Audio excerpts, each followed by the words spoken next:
just about ready now. 1200 meters, gates open, and they are fired away from the 1200 meter marker.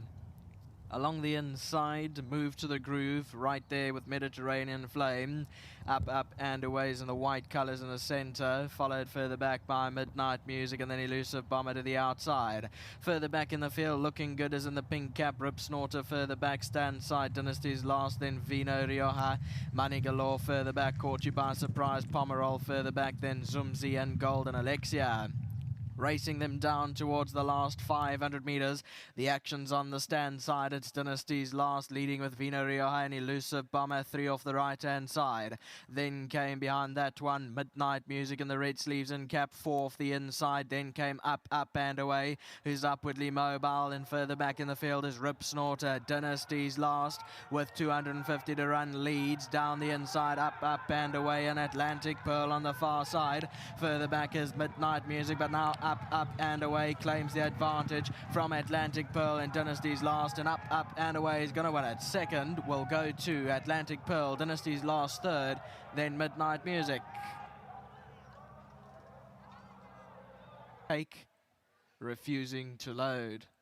Here's your hit on replay. The action was on the stand side. Dynasty's last was going quick, but here's Richard Fourie, 3 off the inside in the white colours on Up and Away, number 3 on debut. As you can see, just running a little bit all over the place. But wins well on debut. 3-9, 13, 7, scratch 6 and 8, provisional result.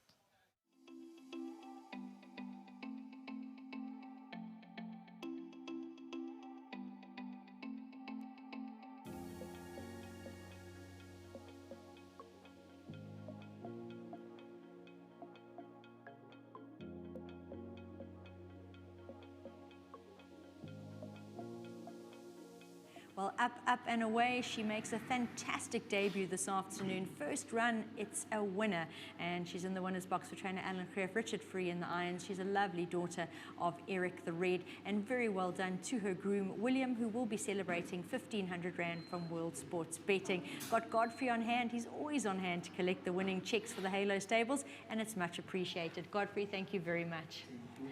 Richard Fourie joins us, winning the first of the afternoon, getting some cops and splutters out the way first. I'm glad that didn't happen in the race. Yeah. We saw you, we watched you, your horse in the parade ring. She looked lovely. She went down with a friend, which I think helped because she looked a little bit at sea, but there was a lot to like about that action, and she's come back well. Yeah, lovely filly, well put together. You can see why Mr. Greff and them took time. She's very, very immature, and yeah, having the companion around just to canter to the start just broke the concentration a little bit. She was a bit bouncy underneath me, even when we pulled up through at about the 600. She still wanted to try and slide out from underneath me. Excuse me. And then yeah, after that, they loaded her quite early. She went in third, and she stood there for a long time. She was very nervous, but at least she didn't outperform us, you know, maybe make a U-turn in the gates, Yeah. which I've seen happen many a times. But I know it was a big field. 2 horses didn't manage to load, and it was quite difficult times down there. So she handled herself really well at that, you know, scenario. But yeah, gates open. She was out like lightning. I was a bit worried. I thought, you know, when I first jumped on her initially, I said to the boss, looks and feels like a 5-furlong filly because it just looks mighty fast. But she had the speed, but her ears were pricked, and I think Wayne moved up on my left-hand side, your right, when you're looking at the TV, and all I wanted to do is just break away from him and keep her by herself because she wasn't latching on. And yeah, through the 450, I allowed her to stretch. She gave me a good kick. I think that's where she put him to bed. And the last 250 or so, she was just wobbling all over the place. She's just very immature. Just legs, and you know, she was carrying on like there's divots in the track the way she was jumping around. But track's really fast. It's nice. Obviously, it can do with a bit of water, but I We're do working believe, on that tomorrow. Yeah, but I do believe there was some hot days here, and you know that could definitely burn the grass. So lovely filly, moved well to post, came back well. Just an immature filly. Luckily for us, it was an open maiden, so the ratings were quite low. So it probably just made her look better at the moment. So let's hope the handicap is not too harsh on her. Yeah. You know, you got to take in consideration who ran second. Ran over 69 rating, less 8 pounds. So now only beat, I think, like 2 lengths. So they got to please take that into consideration so that we can actually have a horse to have a bright future with and continue building on. But again, thank you to the boss. Thank you to the breeders and the owners. Condolences to the whole Smith family. It's been a long fight between us a couple of seasons, but I still remember the good days where I got to ride for him, and he always used to say something simple like, "Up there, boykie," and that was the fun things. We knew you were going to go along and have fun in front, so we'll be missed. And then, to Dean, condolences to the whole Smith family. Sadly be missed, but I'm pretty sure Dean's very, very capable of keeping the flag going.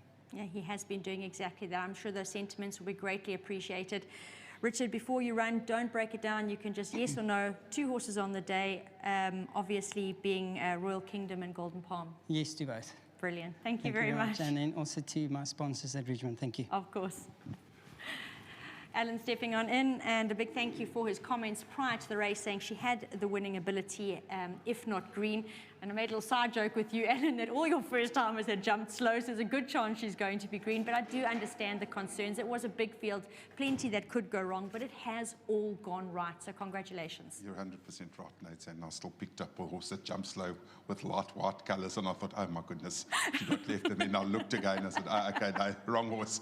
But very well done to Richard. Nice ride. Special mention to Kendall, who's really worked very hard on this filly, and he deserves a lot of credit. He was very bullish about her, and I know he didn't get to ride her, but maybe he should have. To Fast Fantine, Susan and family and Carl, I spoke to Susan yesterday in Portugal, and I said, I thought we've got a big runner here if it all goes well, and everything went well. Eric Lared ticking the boxes for them, so very well done, guys, and keeping us for last. To the whole Smith family, our biggest condolences. Father, husband, friend, colleague, Gav, he'll be missed. He certainly will be missed, and really people like Alan in the community, they go a long way back. Alan actually and Gavin being children together, starting work riding together, riding races together, and moving into training together. That sort of presence will definitely be missed. So again, wonderful sentiments going out from everyone in the Eastern Cape to the Gavin Smith family today. Many on course. Fantastic to have everyone, and hope their hearts are a little bit warmed at just how much Gavin will be missed. Coming back to this filly, up and away, very positive debut. She really responded well when Richard asked, despite being green, and she's come through for a great win.